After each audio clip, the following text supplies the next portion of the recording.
Ceramics is an archive, an ancient tool that's touched every single continent. Human beings have had such a long relationship with the material. I think it's fascinating that it's still used today, and I'm interested in using that material to tell these different stories of nature spaces, of architectural spaces, and human history. I am a Miami-based ceramic sculptor. I'm an explorer, I'm a mold maker, and a huge archive nerd. The role of research in my practice is an obsession. In my work, I get completely fixated on maybe a color or a technique or a shape, and then I repeat it over and over and over again until it starts to unravel into a story. Ceramics is really tender. It captures detail. It has memory.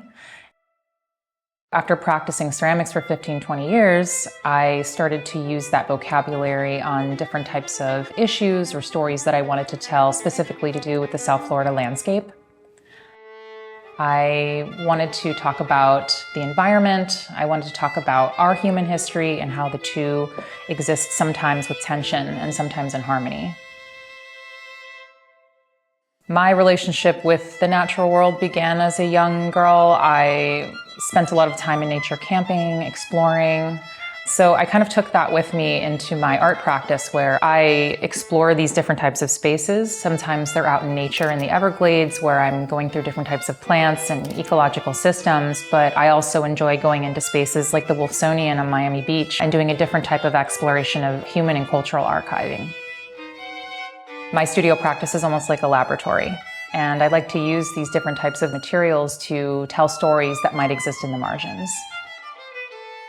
Now I'm really interested in understanding human fragility. You know, we think of nature as this fragile thing that needs to be protected and conserved, when nature is fierce. Nature is all-encompassing, and we are the ones here on borrowed time. But nature is also giving and gorgeous, and there's just so much for an artist to really explore and unpack there.